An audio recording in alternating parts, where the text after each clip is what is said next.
Hello student, I am biology expert for NEET UG category. आज की class में हम बात करेंगे बायोलॉजी की 11th क्लास की चैप्टर 17 जिसका चैप्टर नाम है breathing and exchange of gases. Breathing and exchange of gases, जिसमें हमें डिस्कस करना है breathing and exchange of gases में। पिछली क्लास में, लास्ट क्लास में हमने डिस्कस किया था, क्या डिस्कस किया था? ह्यूमन रेस्पिरेटरी सिस्टम और कुछ इंट्रोडक्शन किया था इसके बारे में। Breathing and exchange of gases के इंट्रोडक्शन देखे थे और ह्यूमन रेस्पिरेटरी सिस्टम के कुछ पार्ट देखे थे। तो इस क्लास में ह्यूमन रेस्पिरेटरी सिस्टम को ही हम आगे बढ़ाएंगे। हम लेरिंग्स पर आए थे, तो लेरिंग्स पर ही we will discuss today we will discuss larynx. आज हम किस पर डिस्कस करेंगे? लेरिंग्स पर डिस्कस करेंगे। तो so we are ready to. तो जो बच्चे मुझे नहीं जानते हैं, my name is Mohammad Rahim, जो कि total 1 years offline coaching centre का एक्सपीरियंस है। तो एक्सपीरियंस बहुत है, मैंने बीएससी कर रखा है, जो कि मेरे लिए यही बहुत है। अभी भी पढ़ रहा हूँ और पढ़ा रहा हूँ, लेकिन किसी कंपनी में मैंने काम नहीं किया, बस पढ़ा हूँ और पढ़ाया हूँ। तो ज़्यादा बातें ना करते हुए मैं इस क्लास को अभी स्टार्ट करता हूँ today. So we are ready to start breathing and exchange of gases. पढ़ने के लिए तैयार हो जाओ, रेडी हो जाओ। We are ready to.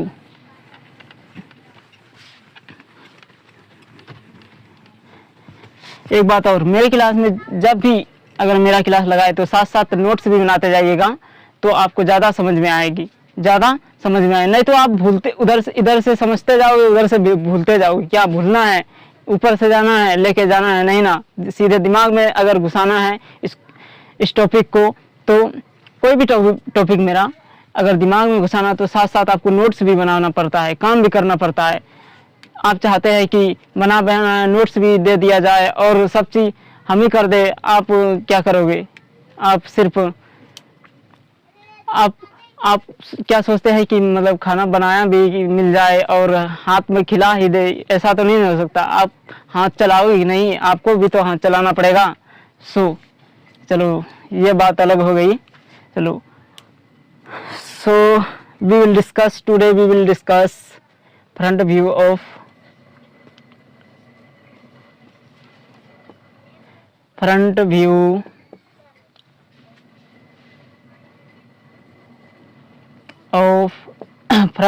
Of larynx. Larynx की फ्रंट व्यू के बारे में डिस्कस करें। लेरिंग्स की फ्रंट व्यू के बारे में, it is also called as sound box. इसको और किस नाम से जानते हैं? Sound box. क्यों? Why is called sound box? Because of sound box, जो साउंड बॉक्स इसको बोलते हैं क्योंकि इसी के पास क्या होता है, लेरिंग्स के पास क्या होता है? वोकल कॉर्ड्स होता है। क्या होता है? Vocal cords. इसीलिए इसको क्या बोलते हैं? साउंड बॉक्स बोलते हैं। तो सबसे पहले स्ट्रक्चर देख लेते हैं हम। फ्रंट व्यू आगे से देखेंगे, आगे से जो आगे से अपने आप को देखना, मतलब आईने में देखना आगे से। फ्रंट व्यू, उसी का फ्रंट व्यू बस करेंगे। अंदर की बातें, यानी कि अनपेयर्ड कार्टिलेज के बारे में डिस्कस करेंगे। पेयर्ड कार्टिलेज आपको दिखाई नहीं देता है। तो चलो बना लेते हैं स्ट्रक्चर। इस तरीके से आपका स्ट्रक्चर प्रेजेंट है। ये आपका क्या है? Hyoid bone. This is called as hyoid bone. Hyoid bone के बाद आपका इस तरीके से यहाँ पर प्रेजेंट होता है क्या? Epiglottis cartilage. क्या? Epiglottis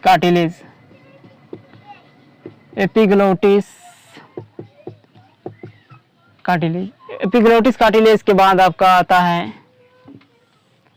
thyroid cartilage. कौन सा कार्टिलेज?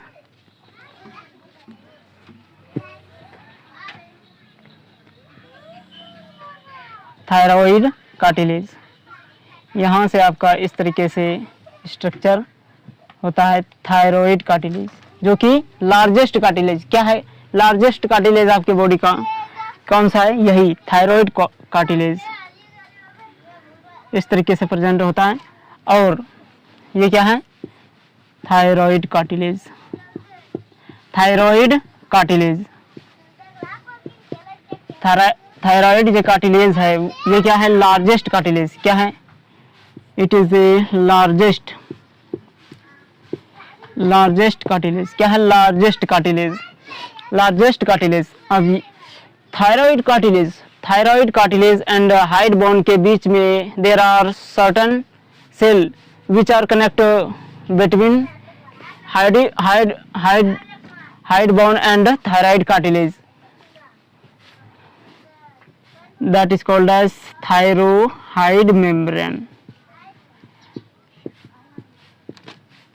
कुछ आपके यानी कि thyroid cartilage and hyoid bone के बीच में कुछ सेल है जो कि क्या करती है, इन दोनों को कनेक्ट करती है, बीच में क्या करती है, कनेक्ट करती है। दैट इज कॉल्ड एज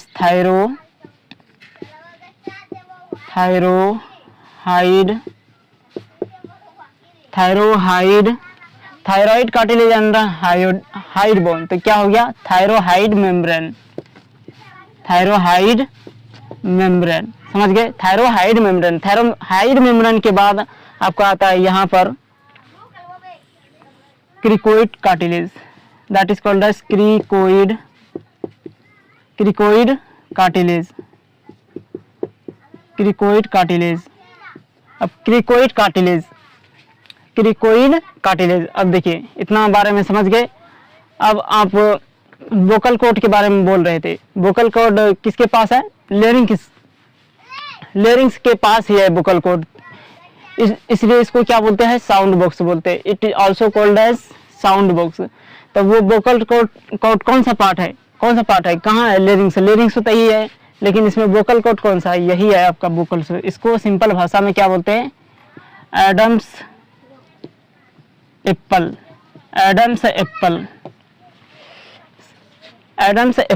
समझ गए। अब हम ये आगे जाकर यहाँ खुल जाती है, किसमें, ट्रेकिया में, किसमें खुल जाती है ये, this is called as trachea. Trachea is other name of food pipe, trachea is a other name of food pipe, समझ गए। ट्रेकिया में खुल जाती है, ट्रेकिया के पास ये cartilaginous C shaped cartilaginous ring होता है, सी शेप्ड कार्टिलेजनस रिंग होता है। इसके बारे में सी शेप्ड कार्टिलेजनस रिंग के बारे में थोड़ी यानी कि आगे आने वाले टॉपिक में हम बात करेंगे, तुरंत अभी जस्ट बात करेंगे, तो इसके बारे में इतना बता नहीं सकते हम यहाँ पर, तो यहाँ पर इतना ही बस, इसका फोटो खींच लीजिए। अब हम डिस्कस करेंगे इसका वोकल कॉर्ड के बारे में, इसके वोकल कॉर्ड के बारे में। चलो तो इसको नोट कर लो, फोटो खींच लो, हम मिटा रहे हैं इसको।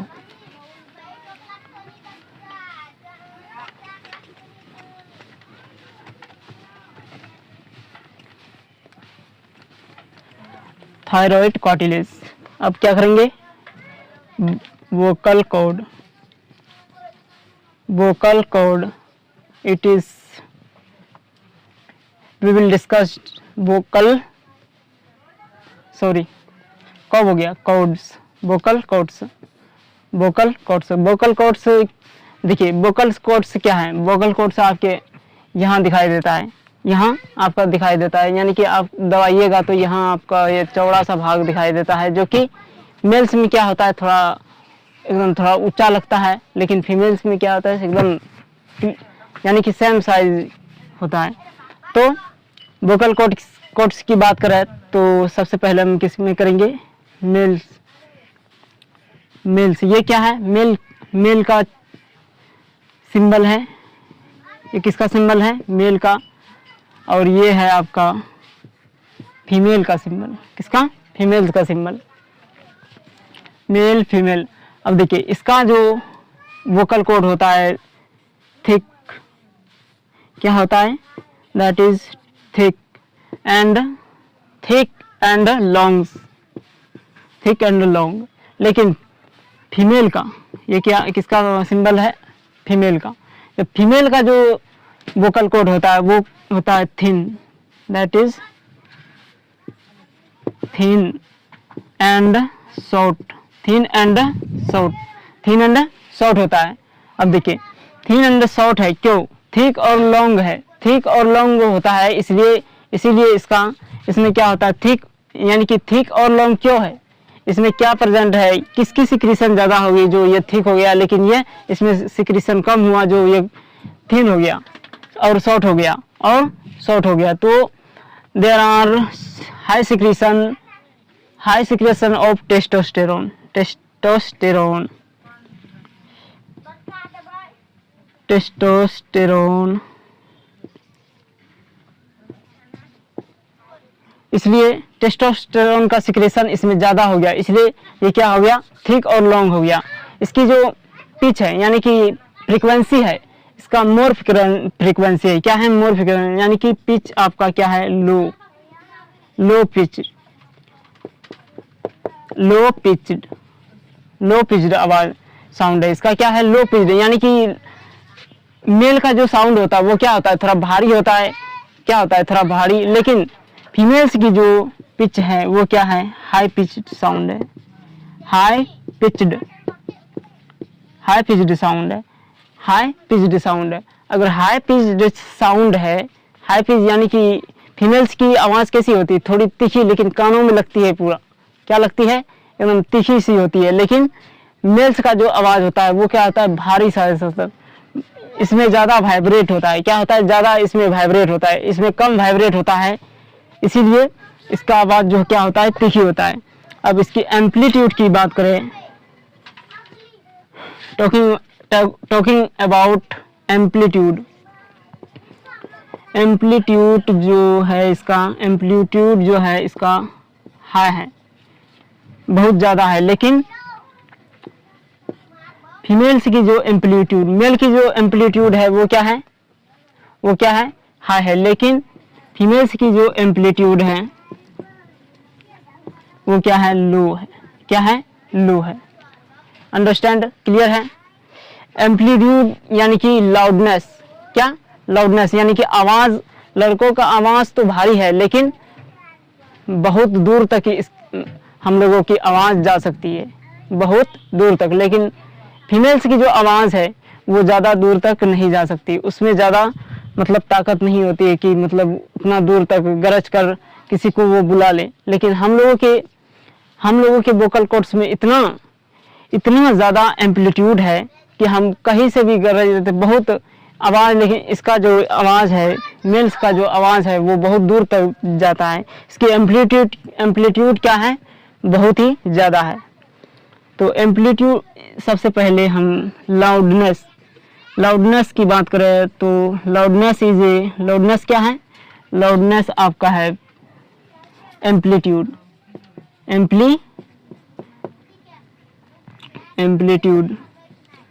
और इसकी फ्रीक्वेंसी की बात करें, फ्रीक्वेंसी की बात करें तो फ्रीक्वेंसी है आपका पिच, क्या है, पिच्ड, समझ गए, क्लियर है। तो इसको नोट कर लो, बढ़ेंगे हम आगे बढ़ते हैं, चलो इसको नोट कर लो, फोटो खींच लो, इसका मिटा देते हैं।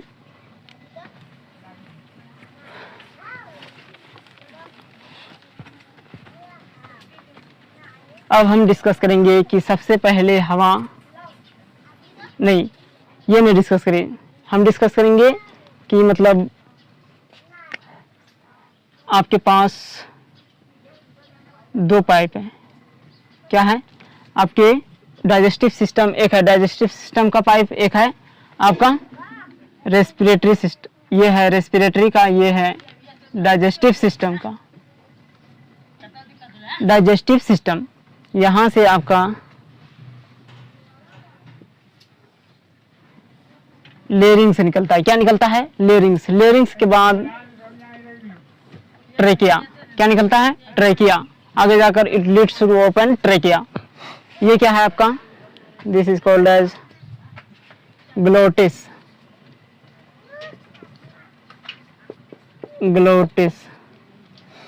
This is called as larynx, ये क्या है, लेरिंग्स,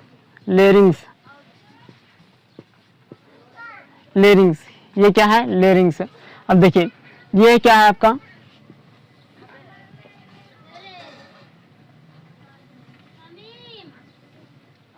ये आपका गलेट है, this is called as gullet. Gullet it leads to open esophagus into esophagus। Oesophagus आगे जाकर किस में खुलती है, इसोफेगस में खुलती है। ये क्या है, फूड पाइप है। क्या है, फूड।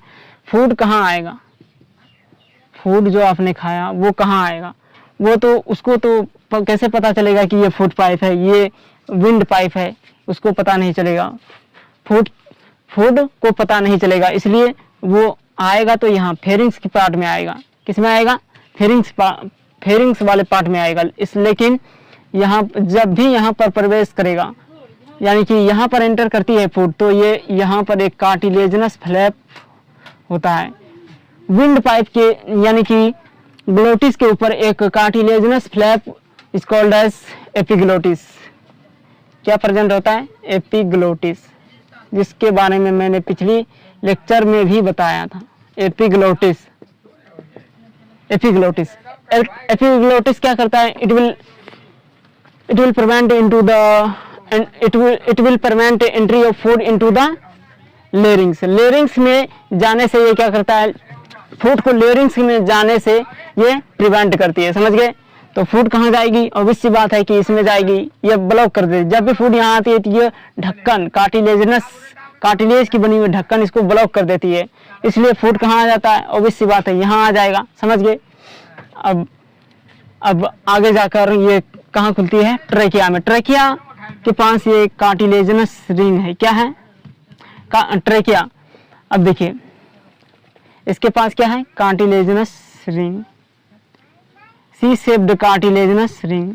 क्या है, सी शेप्ड कार्टिलेजनस रिंग। ध्यान से सुनिएगा, कोई भी मेरी बातों पर अगर एक भी बात मेरा छूट गया तो आप छूट जाओगे और आपको भी समझ में नहीं आएगा। आप फोकस सुन, एक बात को अंडरस्टैंड कीजिए। अगर जो भी डाउट हो तो कमेंट बॉक्स में लिख कर बताइए, हम उसका आंसर जरूर देंगे। अगर नहीं भी हुआ तो आप कॉल भी कर सकते हैं मेरे चैनल पर, मेरा नंबर है, मेरे चैनल पर जाकर डाउट पूछ सकते हैं, मैं उसका आंसर जरूर दूंगा। समझ गए। अब देखिए, अब यहाँ ये आगे ट्रेकिया, ये क्या है आपका, ट्रेकिया। चलो इसको लेवल कर देते हैं। ट्रेकिया, ये क्या है, ट्रेकिया।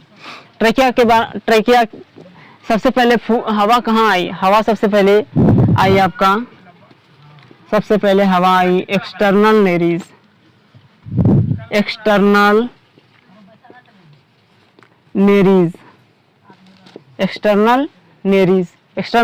नेरीज के बाद कहाँ आई, आगे जाकर बकल और नेजल कैविटी। किसमें गई हवा, नेजल कैविटी, जिसमें क्या है, hair and oil glands, oil gland. Nasal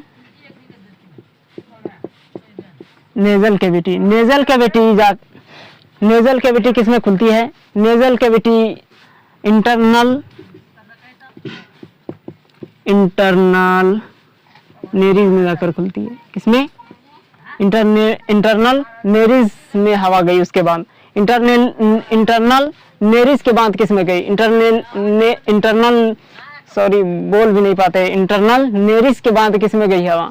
internal Nereis की बात करें तो आपका जाती है किसमें, फेरिंग्स की। किसमें, फेरिंग्स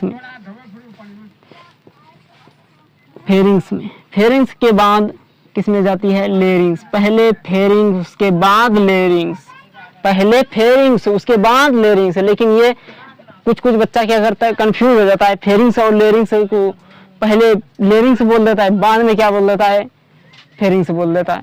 तो पहले क्या है, फेरिंग्स, उसके बाद लेरिंग्स। लेरिंग्स के बाद आपका किसमें जाएगा, लेरिंग्स। ये है, लेरिंग्स के बाद क्या है, ऑब्वियस सी बात है किसमें गया, ट्रेकिया में गया। अब ट्रेकिया की स्ट्रक्चर देख लेते हैं। चलो इसको नोट कर लो, पूरा एकदम क्या बोलते हैं, क्लियर है आपको। आई होप आप लोगों को समझ में आ गया, क्योंकि मैंने इजी लैंग्वेज में इसको डिस्कस किया है। चलो मिटा देते हैं, फोटो खींच लो एक बार इसका।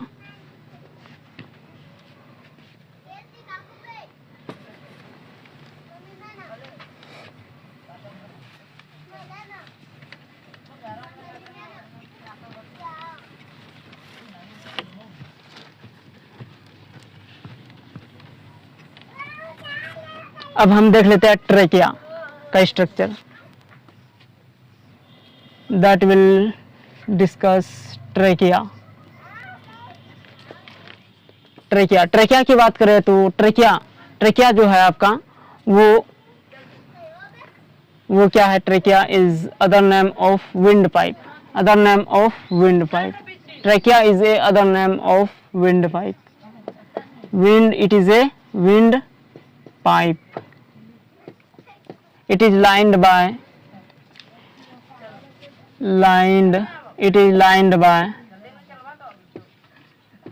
pseudo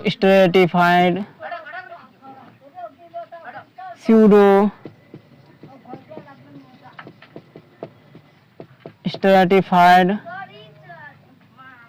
ciliated epithelium. Ciliated epithelium.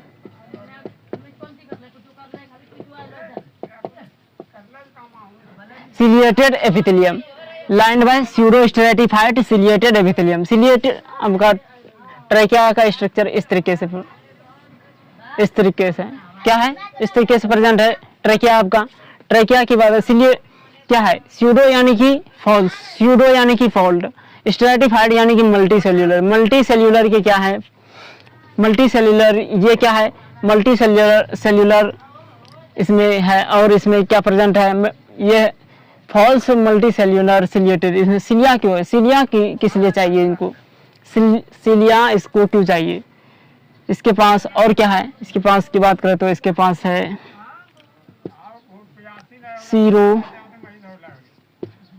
सीरोम्यूकस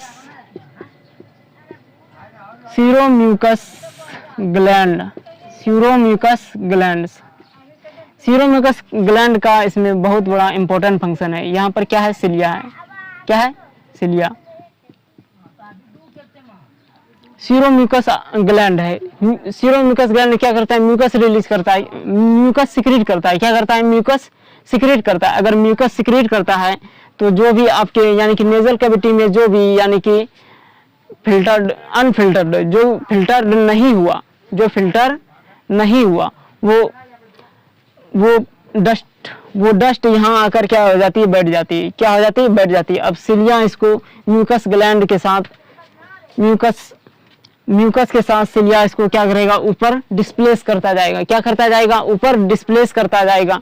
ऊपर की तरफ इसका ऊपर की तरफ इसको धकेलेगा और ऊपर जाकर यहाँ से ग्लोटिस से बाहर निकाल देगा। क्या कर देगा? ग्लोटिस से बाहर निकाल देगा। अगर ग्लोटिस से बाहर निकाल लिया आपने तो आपकी मर्जी है, बाद में आप चाहे उसे गलेट में डाले या तो नाक के थ्रू उसको बाहर निकाल दे। नाक साफ करते हैं ना, उसी तरह से नोज को थ्रू उसको बाहर निकाल दे। तो यही इसका फंक्शन है। किसका? इसका सिलिया का। समझ गए? तो सिलिया का मूवमेंट कैसा है?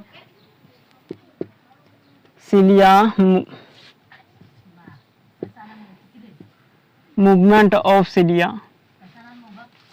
Movement of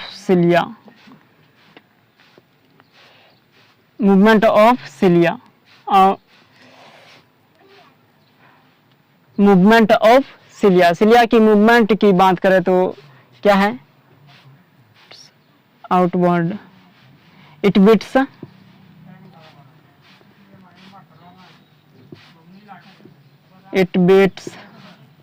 outward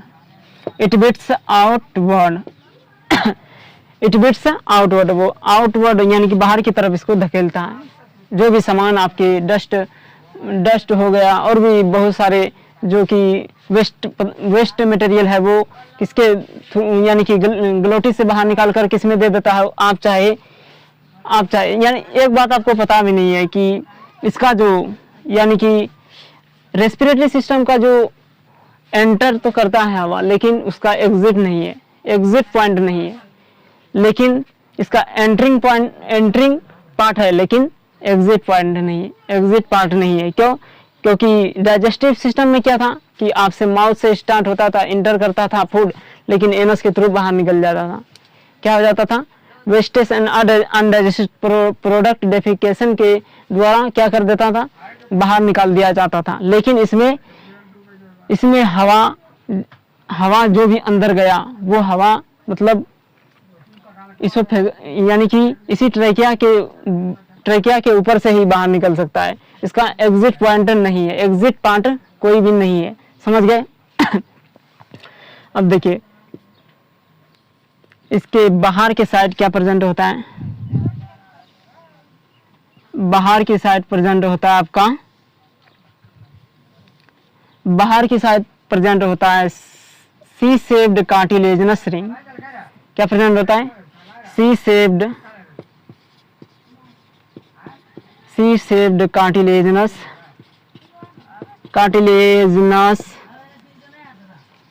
ring, cartilaginous ring, इसलिए सी शेप्ड कार्टिलेजिनस रिंग है इसके पास। अब सी शेप्ड यानी कि सी शेप्ड आपको लगता है कि ये आपका क्या है, ट्रेकिया है, मान लो ये क्या है, ट्रेकिया। ट्रेकिया जो है आगे की तरफ से देखोगे तो इस तरीके से दिखाई देगा, किस तरीके से, इस तरीके से, लेकिन पीछे से अगर देखो तो ये ऐसे बंद नहीं है, ये क्या है, खुला है, क्या है, खुला है, क्या है, खुला है। क्यों, क्योंकि खुला इसलिए है क्योंकि ये ट्रेकिया कभी कभी यानी कि जो एयर जो मूव करता है इसमें, तो ये क्या करता है, एक्सपेंड करता है, क्या करता है, एक्सपेंड करता है। इसलिए एक्सपेंड यानी कि अगर आपका ओ शेप्ड नहीं है, क्या है, सी शेप्ड, ऐसा है, सी ऐसा होता है ना, सी शेप्ड है। सी शेप्ड इसलिए है क्योंकि इसको ट्रेकिया कार्टिलेज जो है वो एक्सपेंड नहीं कर सकता है, वो फैल नहीं सकता है। लेकिन सी शेप्ड है, कुछ स्किन है तो स्किन तो फैल सकता है, इसलिए ये एक्सपेंड करने के लिए इसमें क्या लगा है, सी शेप्ड स्ट्रक्चर लगा दिया है, सी शेप्ड स्ट्रक्चर लगा दिया है। सी शेप्ड रिंग लगा दिया है, सी शेप्ड रिंग लगा दिया है, ओ शेप्ड नहीं लगाया है, समझ गए। ये एक्सपेंड करता है, तो इसकी आउटसाइड क्या है, outer side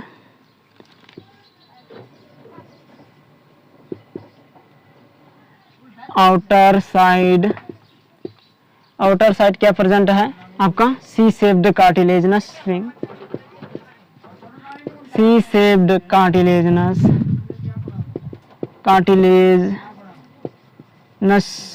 ring, C shaped cartilaginous ring, C shaped cartilaginous ring. अब सी शेप्ड कार्टिलेजिनस का फंक्शन क्या है, बस चूड़ी ये पहनने के लिए, देखने के लिए है, नहीं, इसका बहुत ही इंपॉर्टेंट फंक्शन है। सी शेप्ड कार्टिलेजिनस रिंग का क्या फंक्शन है, कार्टिलेजिनस रिंग ये क्या करता है, टू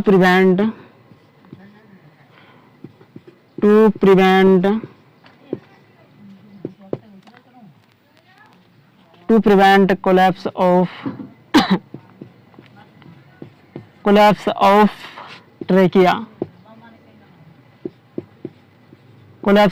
trachea during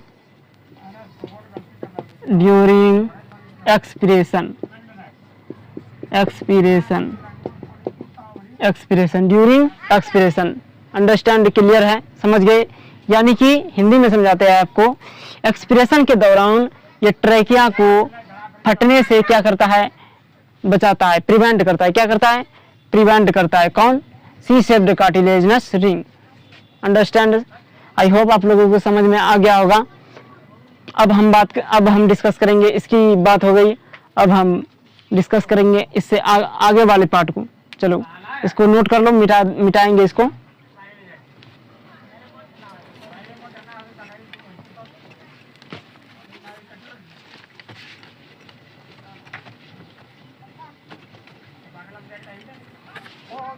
ट्रेकिया जो है वो आगे जाकर किसमें खुलती है,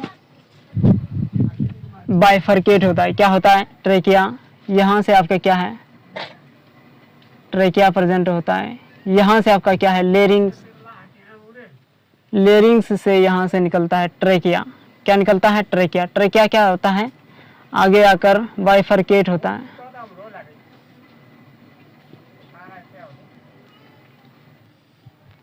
बाइफरकेट करता है। लेकिन बाइफरकेट जो करता है ये ट्रेकिया, ये एक विशिष्ट यानी कि यूनिक जगह पर यानी कि विशिष्ट जगह पर करता है। ये ऐसा नहीं कि कहीं जहां मन हुआ वहां पर ये बाइफरकेट कर ले, नहीं, ऐसा नहीं है। ये विशिष्ट जगह पर ये क्या करता है, बाइफरकेट करता है, यूनिक जगह पर करता है। उस यूनिक जगह का नाम क्या है? इस यूनिक जगह का नाम है, दैट इज, क्या नाम है? फिफ्थ थोरेसिक, यानी कि thoracic vertebra, fifth thoracic vertebra, that is T5। Trachea जो है, ट्रेकिया, चलो लिख लेते हैं, ट्रेकिया बाइफरकेट्स,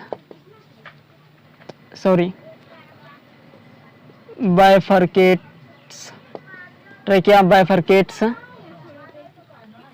फिफ्थ थोरेसिक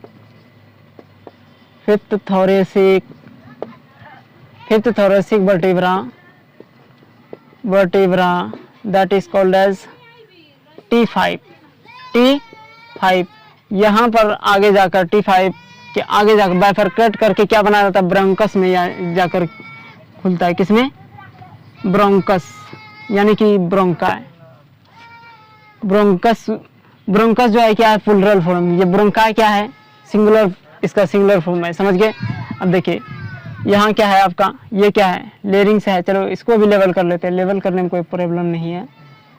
जितना अब लेवल करेंगे उतना बार क्या होगा? ये रट जाएगा, और ये बार बार जितना बार बनाइएगा उतना आपको समझ में आएगा। ये क्या है? Trachea, that is called as, this is called as trachea. क्या है? ट्रेकिया। अब इसके ऊपर क्या है? C shaped cartilaginous ring, C shaped cartilaginous ring, C shape cartilaginous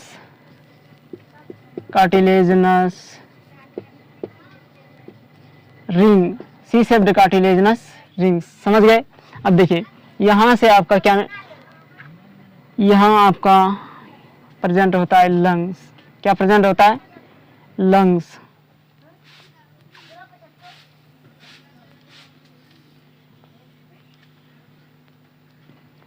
ठीक तरीके से बना लेते हैं इसको। लंग्स प्रेजेंट होता है। क्या प्रेजेंट होता है? लंग्स।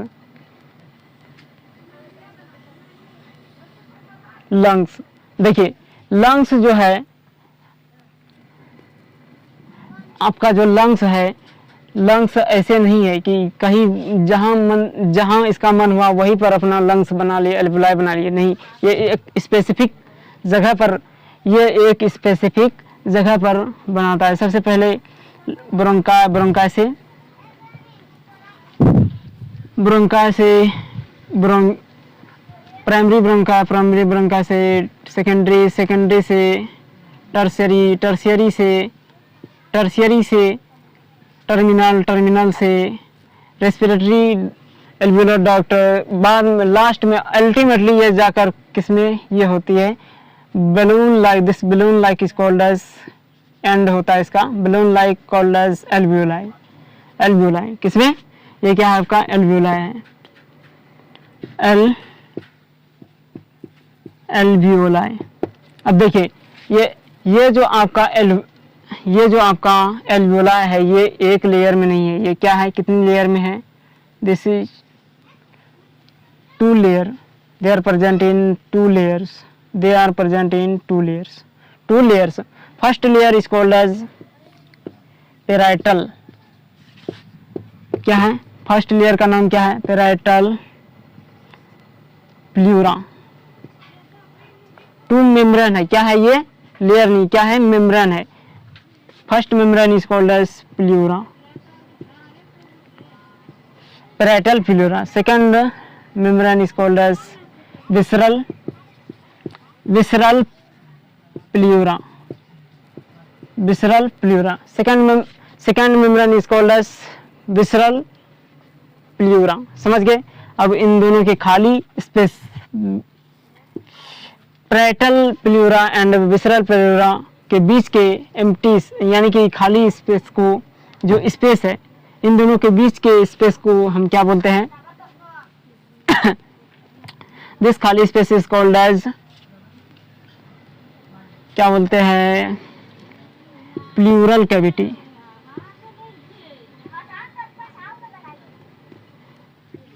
प्लूरल कैविटी में क्या है? प्लेउरल कैविटी क्या खाली है? नहीं, प्लेउरल कैविटी में प्रॉपर क्या है? प्लेउरल फ्लूइड है, प्लेउरल फ्लूइड। अब ये जो प्लेउरल फ्लूइड है इसका फंक्शन क्या है?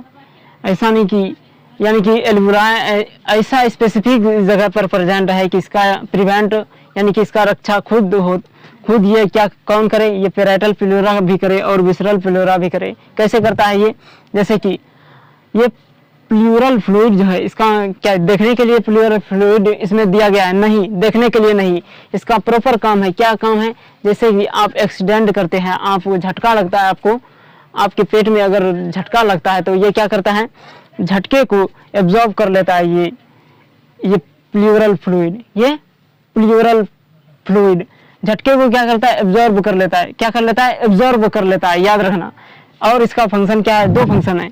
और इसका फंक्शन एक है कि मतलब जो जैसे आप झटका लगेगा यानी कि आप सांस लेंगे, ये कभी एक्सपेंड करता है, रिलैक्स करता है, एक्सपेंड रिलैक्स करता है, रिलैक्स कॉन्ट्रैक्ट करता है। ये कभी फैलता है, कभी सिकुड़ता है। अगर ये फैलेगा तो ये इसमें अगर टच करेगा तो ये टकराएगा कि नहीं? ये टकराएगा इसमें। अगर इसमें ये दोनों टकरा गया तो आपको आपके बॉडी में बहुत क्षति पहुंच सकती है। क्या पहुंच सकती है? क्षति पहुंच सकती है। तो इसको टकराने से यानी कि अगर ये सूखी रहेगा तो क्षति पहुंच सकती है, लेकिन इसमें क्या है? फ्लूइड भरा हुआ है, इसीलिए इस कोई क्षति नहीं पहुंचता है। इसलिए ये क्या करता है? टकराने से क्या करता है? टकराने से ये बचाता है। समझ गए? तो first function pleural fluid is called as first function is called as क्या बोले? फर्स्ट फ्रिक्शन यानी कि ये क्या करता है? शॉक एब्जॉर्बर है। क्या है? Shock absorber. Second function is called as reduce friction. Reduce friction यानी कि टकराव से ये बचाता है। टकराव में ये क्या करता है? कमी करता है। समझ गए? तो बहुत इंपॉर्टेंट फंक्शन है। अब देखिए, यहाँ से जो यहाँ का पार्ट है इसको हम बोलते हैं thoracic part. This is called as thoracic part. Thoracic भाग में है, थोरेसिक पार्ट में है तो ये क्या कहलाएगा? Thoracic part. अब यहाँ से यहाँ जो पार्ट है ये आपका है abdominal part. This is called as abdominal part. Abdominal part क्या है? Abdominal part. इन दोनों thoracic part and abdominal part के बीच में क्या है? एक आपका लेयर होता है। क्या होता है? एक लेयर होता है, एक लेयर होता है। That layer is called as diaphragm. That layer is called as diaphragm. That membrane is called as diaphragm. ये क्या है? मेम्ब्रेन है या लेयर जो भी बोलो, ये क्या? Diaphragm. That is called as diaphragm. Diaphragm जो है it is a characteristic feature is a mammal. यानी कि मैमल में ही पाया जाता है ओनली ये डायफ्राम। ये डायफ्राम मैमल्स में ही, मैमल्स के क्या है? कैरेक्टरिस्टिक फीचर है। क्या है? कैरेक्टरिस्टिक फीचर है। समझ गए? अब देखिए यहाँ पर जो ये ऐसा तो नहीं, आप ध्यान से देखिए। अगर आप ध्यान से इसमें देखते हैं तो इसमें भी 2 लेयर हैं। चलो इसको भी बना लेते हैं, नहीं तो आप लोग कंफ्यूज हो जाओगे कि इसमें 2 लेयर, इसमें एक ही लेयर है सर, तो ये कैसे हो सकता है? देखिए यहाँ पर क्या है? थोड़ा सा नोच है। इसमें क्या है? नोच है। इस नोच को हम क्या बोलते हैं? ये ऐसे ऐसे गया और इसमें नोच है, लेकिन ये सीधा निकल गया, इसमें नोच नहीं है। नोच इसलिए है, इसमें नोच इसमें इसलिए है एपर्चर यानी कि थोड़ा सा क्या है? धसा हुआ। क्या है? धसा हुआ है। तो धसा हुआ इसलिए है क्योंकि इसमें क्या है? टिल्टेड हार्ट प्रेजेंट होता है। क्या होता है? टिल्टेड यानी झुके हुए हार्ट प्रेजेंट होता है। तो इस पार्ट को यानी कि इस नोच को, दिस नोच इज कॉल्ड एज कार्डियक नोच। कार्डियक नोच, कार्डियक नोच। कार्डियक नाम ही किससे रिलेटेड करता है? हार्ट से रिलेटेड करता है। किससे? हार्ट से। तो यहाँ पर क्या है आपका? टिल्टेड हार्ट, यानी कि झुके हुए हैं हार्ट। समझ गए? अब देखिए इस खाली स्पेस को क्या बोलते हैं? दैट खाली स्पेस इज कॉल्ड एज, यहाँ पर ये खाली यानी कि लंग्स के बीच का जो खाली स्पेस है, that is called a mediastinum. Mediastinum, mediastinum क्या है? Mediastinum. Mediastinum that empty space, empty space between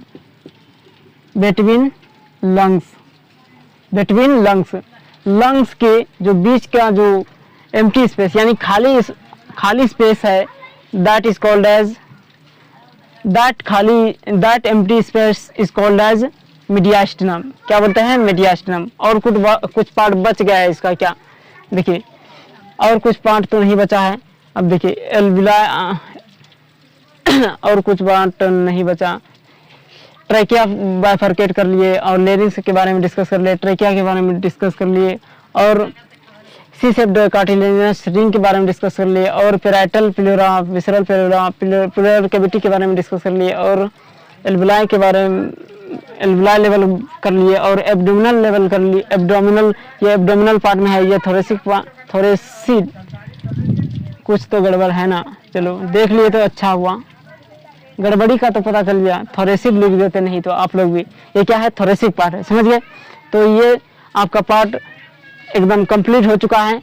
अब इसको नोट कर लो और हम अगले इससे आगे के पार्ट के आगे के यानी कि कुछ इसका बता देते हैं इसके बारे में कि ये ट्रेकिया कहाँ खुलता है, ट्रेकिया के बाद क्या ब्रोंकाई आता है, ब्रोंकाई के बाद ब्रोंक्यूल आता है, ब्रोंक्यूल के बाद क्या आता है? एल्वुलाई आता है। क्या आता है? एल्वुलर डक्ट आता है, उसके बाद एल्वुलाई आता है। समझ गए? तो इसको लेवल कर लेंगे पहले। तो चलो इसको फोटो खींच लो, आगे बढ़ेंगे।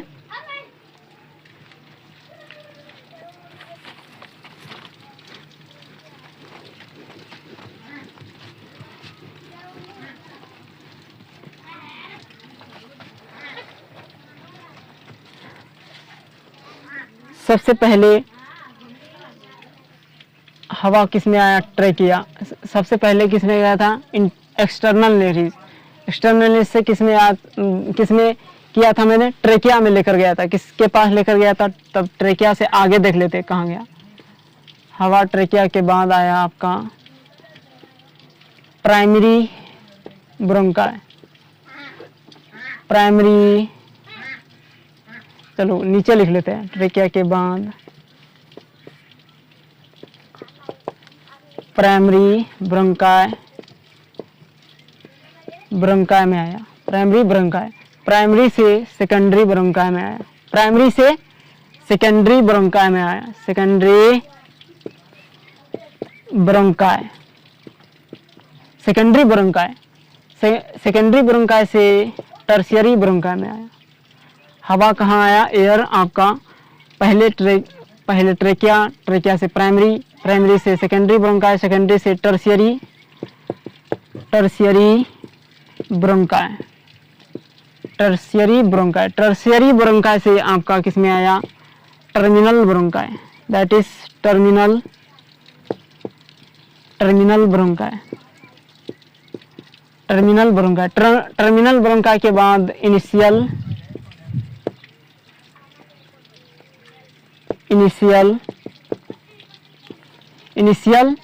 ब्रोंक्यूल। अब किस में घुस गया? ब्रोंक्यूल में घुस गया। Initial bronchiole. इनिशियल ब्रोंक्यूल के बाद आपका आता है terminal bronchiole. Terminal bronchiole, terminal bronchiole के बाद आता है आपका टर्मिनल ब्रोंक्यूल के बाद आता है रेस्पिरेटरी ब्रोंक्यूल। रेस्पिरेटरी उसके बाद हवा कहाँ गई, रेस्पिरेटरी ब्रोंक्यूल में, रेस्पिरेटरी ब्रोंक्यूल। रेस्पिरेटरी ब्रोंक्यूल के बाद आया आपका एल्वियोलर डक्ट। किसमें, एल्वियोलर डक्ट। अल्टीमेटली ये कहाँ पर आकर रुका, कहाँ पर आकर रुका, अल्टीमेटली ये आकर रुका किसमें, ये रुका अल्टीमेटली एल्वियोलाई में, एल्वियोलाई। तो आज की क्लास को हम यहीं पर एंड करेंगे। We are done this session. तो अगली क्लास में ह्यूमन रेस्पिरेटरी के अगले पार्ट के बारे में पढ़ेंगे, तो बने रहिएगा इसी चैनल पर। अगर इससे पहले वाले लेक्चर को देखना है तो मेरे ही चैनल पर, इसी चैनल पर जाकर देख सकते हैं, कोई प्रॉब्लम नहीं है। बहुत ही इसी भाषा जैसा, ये लेक्चर जैसा उसी तरीके से सारा लेक्चर मिलेगा और इसी सिंपल भाषा में, कोई टफ लैंग्वेज नहीं है, इजी लैंग्वेज में मैंने समझाया है हर लेक्चर में। तो आपको ज़रूर समझ में आएगा, ज़रूर समझ में आएगा। लेकिन आपको क्या करना पड़ेगा, प्रैक्टिस करना पड़ेगा। प्रैक्टिस तो करना ही पड़ेगा, बिना प्रैक्टिस के कुछ नहीं हो सकता, बिना प्रैक्टिस किए कुछ नहीं हो सकता। यानी कि आपको नोट्स को रिवाइज करना पड़ेगा और क्या करना पड़ेगा, नोट्स को रिवीजन करके उसका एनसीईआरटी पढ़ना पड़ेगा और उसका PYQ करना पड़ेगा। बहुत मेहनत है, बिना मेहनत के कुछ नहीं मिलता है, बिना मेहनत के कुछ नहीं मिलता है। समझ गए? तो चलो, so we are done this session. मिलते हैं अगली क्लास में।